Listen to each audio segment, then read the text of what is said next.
Bismillahirrahmanirrahim.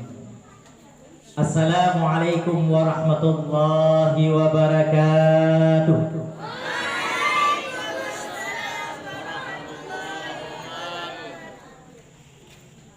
Alhamdulillahilladzi anzalal Qur'ana hudan lin-nasi wa bayyinatin minal huda. Allahumma shalli wa sallim wa barik ala sayyidina Muhammadin nabiyil karim wa ala alihi wa sahbihi ajma'in. Puji syukur kehadirat Allah Subhanahu wa taala. Salawat serta salam kepada junjungan Nabi Allah Muhammad sallallahu alaihi wasallam yang kami hormati Bapak Dan Ramil Kecamatan Bule Karim, dalam hal ini juga hadir para anggotanya, Bapak Kapolsek dan mewakili juga para pimpinan PTQ Baitul Shalihin dan Dewan Guru beserta bapak-bapak, ibu-ibu, wali murid yang dirahmati Allah Subhanahu wa taala. Hari ini, malam ini, ya saya rasa ini malam yang ditunggu-tunggu ya. Ya, seharusnya kita acara ini di gedung ya, tetapi tidak boleh. Sedang tidak boleh. Karena sedang tidak boleh. Kemarin saya Rizky ngajak di kantor camat, nggak boleh. Ya, nggak boleh. Jadi kalau bikin di sini ini kekeluargaan, boleh-boleh saja.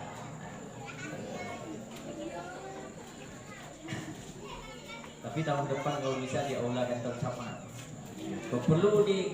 Kalau perlu di aula itu, di aula kantor wali kota.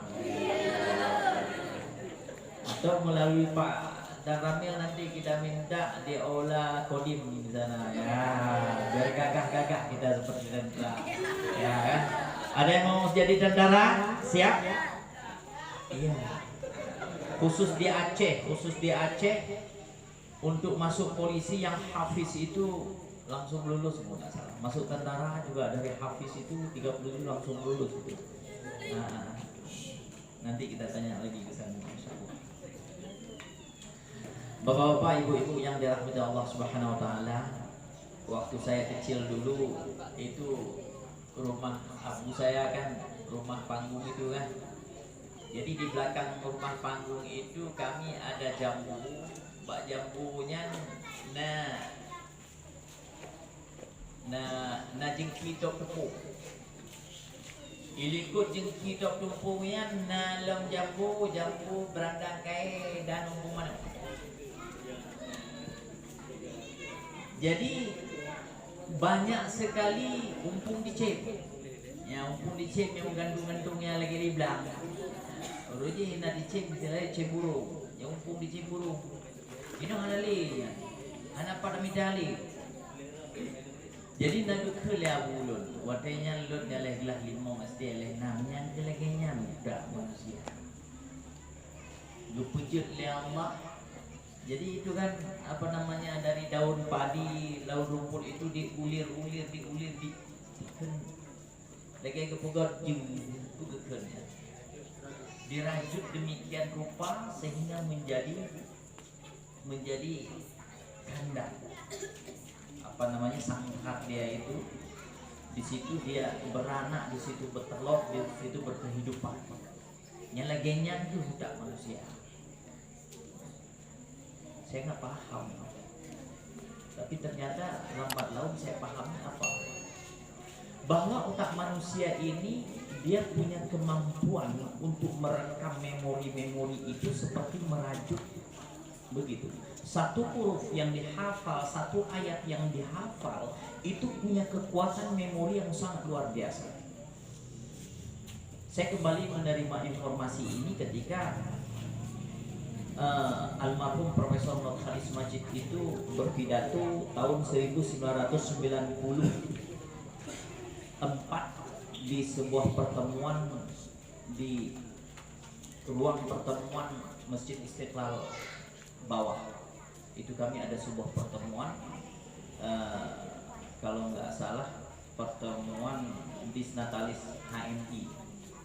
Cak Nur bicara, dia bilang kecerdasan manusia yang paling luar biasa di Indonesia saat itu yang pertama adalah Gus Dur.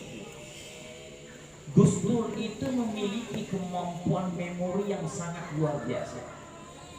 Dalam umur almarhum Gus Dur 13 tahun, dia menghafal kitab Alfiyah itu dari kulit perawinya sampai penutupnya luar biasa.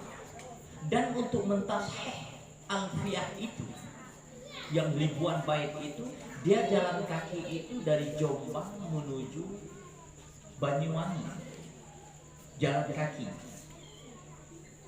Pertama kali ketika dia mau masuk kota Surabaya ditangkap karena diketahui gemuk bulat. Ini anak Ki Hasyim Asy'ari, ditangkap dibawa pulang ke Jombang lagi. 6 bulan kemudian dia kabur lagi, menghilang lagi, hanya untuk mentashehkan hafalannya ke seorang kiai yang sangat terkenal di Sampang Madura. Diakui waktu itu Gus Dur dalam umurnya 9 sampai 13 tahun itu kemampuan memori kitab-kitab itu dihafal sangat luar biasa. Dan ketika Gus Dur menjadi ketua PBNU, dia itu bisa menghafal ratusan nomor telepon. Ditanya berapa nomor telepon ketua NU Banda Aceh, langsung dia sebut, langsung bisa ditelepon. Siapa nomor telepon menteri, nomor telepon pejabat, kepala biro. Jadi seluruh Indonesia pejabat-pejabat itu, politisi itu dalam otak, dalam kepala itu luar biasa.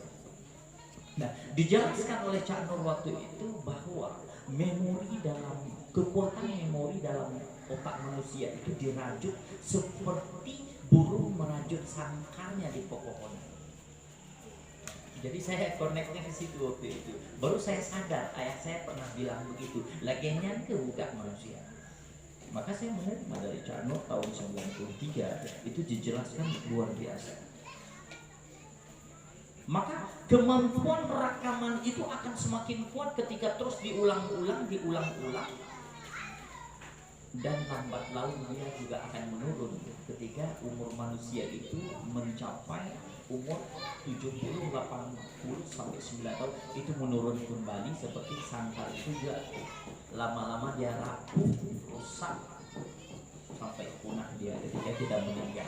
Nah, inilah sebuah sintesis yang kemudian dianut oleh masyarakat muslim dunia bahwa menghafal Al-Quran itu sesuatu yang mudah dan kemampuan memori itu akan tersimpan sangat kuat. Oleh karena itu muncul antitesa kemudian dari masyarakat liberal barat, akan ketakutan mereka kalau Al-Qurannya dihafal, karena Injil itu nggak bisa dihafal. Kalaupun dihafal itu juga terbolak-balik, karena Injil itu dalam bahasa Inggris itu lain negara lain isi tidak berbeda isinya, tetapi dalam penggunaan katanya berbeda. Kemudian lain bangsa lain bahasanya lagi. Al-Quran hanya satu, bahasa Arab. Nah, inilah ditakuti kemudian muncul teori-teori bahwa menghafalkan Al-Quran untuk anak-anak itu adalah sebuah pelanggaran HAM. Menghafalkan Al-Quran kepada anak-anak itu adalah sebuah tindakan merusak sistem memori yang ada pada otak manusia.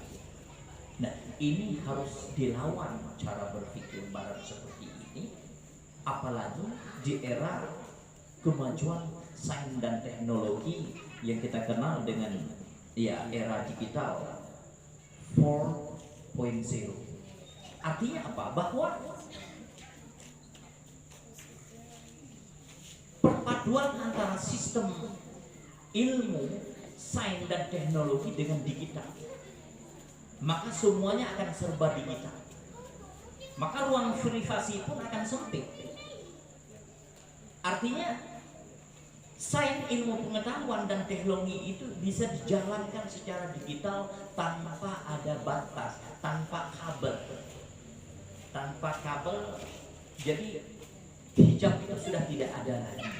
Maka dengan mudah kita berkomunikasi sekarang. Nah, sebenarnya yang dituntut pada kita sebagai orang tua, sebagai guru, sebagai pendidik, dan kami sebagai yayasan, sebagai orang yang diberikan tanggung jawab di masjid untuk memimpin masjid dan lembaga-lembaga semacam ini, sejauh mana kita bisa menciptakan anak-anak kita ini, peserta didik kita ini memiliki kemampuan digital 4.0. Dan itu sudah ada di Timur Tengah, ada di Iran, ada di Turki, dan banyak sekali. Anak itu bisa menyebutkan ayat Al-Quran halaman berapa, baris berapa, artinya apa, belakangnya berapa, 10 ayat belakang bagaimana, halaman 132 di atas apa, di bawah apa. Inilah digital. Maka kemampuan digital itu pada dasarnya tidak hanya ada pada HP semacam ini, tetapi pada otak manusia juga punya kemampuan itu. Maka ini yang dituntut oleh kita. Jangan ragu bahwa itu bisa, bahwa anak-anak itu bisa. Dan ini diakui oleh para pakar. Maka dalam menghadapi era sains dan teknologi yang sangat canggih, yang sistem informasi tanpa batas, anak-anak kita juga harus kita siapkan kemampuan hafalan yang digital. Kemudian juga dia harus memiliki kemampuan pilar-pilar yang menjadi fondasi. Pilar itu kan, pilar itu apa ya? Pilar itu tiang tempat kita berpegang, ya, itu pilar. Atau fondasi tempat kita berpijak, itu pilar. Kalau nggak ada pilar, gedung ini roboh. Maka dalam teori pendidikan, para pakar itu melihat bahwa pilar pendidikan itu setidaknya ada 3. Ya, pilar literasi, kemampuan baca anak, membaca yang kritis. Jadi membaca WA itu jangan asal baca langsung disambung ke orang lain. Jangan-jangan itu hoax, jangan-jangan itu merusak citra, jangan-jangan itu meresahkan. Ada video juga, jangan cepat-cepat kita asik ini kirim, tahu-tahu kita belum habis menonton video itu, ujung video itu tidak bagus. Nah, ini kemampuan literasi ini ya, kemampuan tidak sekedar membaca, menulis, yang harus diajarkan pada anak kita, bahwa kemampuan dia yang kritis ketika dia membaca. Dia mau membaca, tidak sekedar membaca dan menulis saja, tetapi bisa membaca masa depan melalui novel yang dia baca, buku-buku yang dia baca, berita-berita yang dia baca, informasi yang dia terima. Ini harus dididik sejak dini. Maka sebenarnya kita berharap pada tahun depan selesai gedung ini ada sebuah pustaka mini isu yang tersimpan, ya, literatur di samping meningkatkan kemampuan hafalan anak-anak ini, juga anak-anak ini dibekali pengetahuan. Nanti kita akan belikan, ya, saya berharap ini ada perencanaan membeli semacam ensiklopedi sains untuk anak-anak, ensiklopedi ilmu alam untuk anak-anak, ensiklopedi global untuk anak-anak. Itu sudah ada dalam bahasa Arab, bahasa Indonesia, bahasa Inggris. Jadi ensiklopedi berbaris pada gambar-gambar juga ada literasinya. Nah, ini butuh sekali. Jadi tidak sekedar anak itu menghafal. Di samping itu juga pilar kedua, kompetensi anak, kompetensi menghafal yang kepalanya itu standar digital, itu sangat-sangat perlu. Di samping dia juga kemampuan, ya, bekerja sama. Maka di sini dididik kerjasama, saling menghargai, dididik berkomunikasi, ya, kompetensi komunikasinya yang baik, tidak diam, selalu berkomunikasi, bekerja sama. Kemudian juga kompetensi kreativitas seperti seni seperti ini. Kalau kita sewa yang untuk main ini, berapa harus kita sewa? Tetapi di sini kolaborasi, masing-masing orang tua menginfakkan gitu ya, menginfakkan ya alat-alat seperti ini, ya. Jadi sehingga ini kolaborasi kerjasama yang sangat baik. Maka kompetensi ini harus terus dibekali pada anak-anak ini, di samping juga pilar pilar karakter. Ya, karakter moral dan karakter kinerja. Banyak orang kinerjanya bagus, ya kinerjanya bagus, hasil kerjanya bagus, tetapi nggak punya moral, nyolong dia, koruptor, korupsi. Kerjanya benar, tapi banyak, ya moralnya nggak ada. Tetapi juga banyak orang yang punya moral tinggi, akhlaknya mulia sekali, sopan, tapi kinerjanya nggak ada. Karakter kinerjanya nggak ada, disuruh ini nggak bisa, itu nggak bisa, belum, karena mau problem, antrolon, hancur loh. Tetapi kita didik anak-anak di sini ini, dia punya karakter moral, secara moral, akhlak mulia, menghormati guru, menghormati orang tua, menghormati siapapun yang lebih tua, bahkan menghormati yang lebih kecil dari dia ini, kalau itu karena sesama. Di samping dia punya kinerja yang bagus, ya karakter kinerja, dia tahu kebersihan, menjaga kebersihan, bertanggung jawab ketika dia menjadi piket. Mungkin di rumah nggak pernah ngepel, di sini ngepel, betul? Di rumah nggak pernah suruh sapu, di sini suruh sapu, betul? Di sel rumah nggak pernah dipukul, ketika silat dipukul, betul?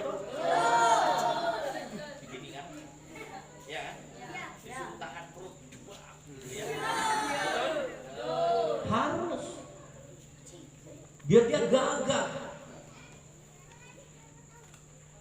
ya disuruh kerasin perut, habis itu dipukul gini. Ada? Iya. Nanti ada, ya nanti disepak di sini. Ini suruh kuat. Buat apa? Biar gagah. Nah ini yang penting. Oleh karena itu saya berharap bahwa para wali murid, khususnya masyarakat Bule Karing, khususnya jamaah masjid juga memiliki visi yang sama. Kita jangan terjebak oleh pemikiran-pemikiran global yang mengatakan bahwa menghafalkan Al-Quran kepada anak-anak itu adalah membunuh karakter, dan itu adalah sebuah tindakan untuk merusak sistem otak anak-anak. Tetapi pada hakikatnya mereka tidak berani untuk menjawab tantangan bahwa ternyata kemampuan otak anak-anak muslim ini melebihi kemampuan digital sains yang dimiliki oleh orang-orang barat itu. Jadi kita juga melihat di televisi ternyata kemampuan luar biasa. Saya yakin suatu saat pesantren tahfiz Al-Quran Baitul Shalihin ini akan membuktikan apa yang dikatakan oleh para pakar tadi yang saya sampaikan. Hadanallahu wa iyyakum ajma'in. Saya mengucapkan selamat kepada anak-anak semuanya, baik yang akan melanjutkan pendidikan di tempat lain, baik yang menetap di sini. Saya mohon dukungan dari wali murid juga, ya, di mana ada peluang-peluang bantuan kasih tahu saya. Karena kita berharap ini 1 miliar tahun ini, tahun depan 1 miliar lagi, tahun depan 1 miliar lagi, selesai gedung ini. Kalau bisa tahun ini 1 miliar, tahun depan 2 miliar, dibantu cepat selesai. Kemudian kita akan bergerak di lokasi samping masjid itu, samping masjid deretan TK itu sampai kantor polisi, batas pagar kantor polisi itu nanti toilet wanita itu akan kita mutasi ke tempat lain, ya. Kita bangun di situ 3 lantai atau 2 lantai. Saya sangat berharap itu. Jadi kalau ada pemikiran-pemikiran para jamaah yang mengatakan bahwa masjid itu kan tempat ibadah, bukan tempat beri pendidikan anak-anak, ya, semoga orang itu cepat-cepat wafat lah, gitu ya.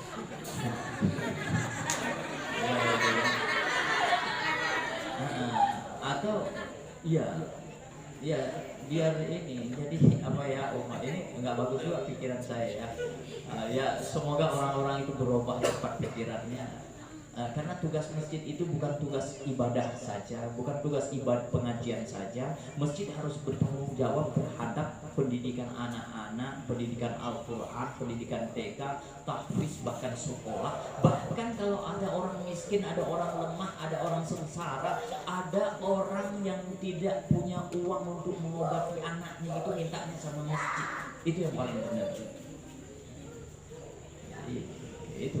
Kalau masjid tidak mampu melakukan itu sebaiknya ketua BKM-nya, imam ciknya, para imam itu mengundurkan diri aja lebih baik gitu ya. Kalau tidak punya visi kemanusiaan, visi pendidikan untuk mensejahterakan masyarakat secara pendidikan, secara ekonomi dan secara intelektual. Saya rasa demikian. Hadanallahu wa iyyakum ajma'in billahi taufiq wal hidayah. Assalamualaikum warahmatullahi wabarakatuh. Waalaikumsalam warahmatullahi wabarakatuh.